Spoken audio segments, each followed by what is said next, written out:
ತಾಲೂಕಿನ ಶ್ರೀ ರೇಣುಕಾ ಯಲ್ಲಮ್ಮ ನೂತನ ದೇವಸ್ಥಾನ ಗೋಪುರ ಕಳಶ ಮತ್ತು ದೇವರ ಪ್ರತಿಷ್ಠಾಪನಾ ಸಮಾರಂಭವನ್ನು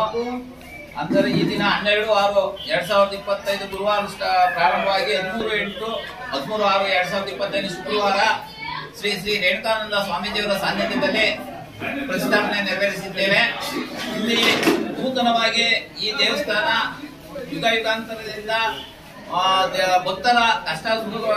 ಇದರಿಂದೆಲ್ಲ ನೆರವೇರಿಸಿಕೊಂಡು ಮಹಾತಾಯಿ ಯಲ್ಲಮ್ಮ ತಾಯಿ ಹೊರವಾಗಿ ಸರ್ವ ಭಕ್ತರಿಗೂ ಆಶೀರ್ವಾದ ಮಾಡಿ ನಮ್ಮ ದೇವಿಗೆ ಭಕ್ತಜನಗಳು ಮಾರಿ ದೇಣಿಗೆ ಈ ಗೋಪುರವನ್ನ ಪ್ರತಿಷ್ಠಾಪನೆ ಮಾಡಿರುತ್ತಾರೆ. ಇದರಲ್ಲಿ ನಮ್ಮ ನೂತನ ಕಾರ್ಯದರ್ಶಿಗಳು ಮತ್ತು ಸಹ ಕಾರ್ಯದರ್ಶಿಗಳು ಸದಸ್ಯರುಗಳು ನಮ್ಮ ಸೋಮಶೇಖರ ರಾಜಶೇಖರ ಮತ್ತು ಅಧ್ಯಕ್ಷರು ಜಯರಾಮೇಗೌಡರು, ನಮ್ಮ ಸಂಘದ ಅಧ್ಯಕ್ಷರು ಹಾಗೂ ಮಾಜಿ ಅಧ್ಯಕ್ಷರು ಚಂದ್ರಣ್ಣವರು, ಎಲ್ಲ ನಮ್ಮ ಸಮುದಾಯದ ಕುಟುಂಬದವರು ಮತ್ತು ಎಲ್ಲ ಜನಾಂಗದ ಸರ್ವ ಸದಸ್ಯರು ಸಹಕಾರದಿಂದ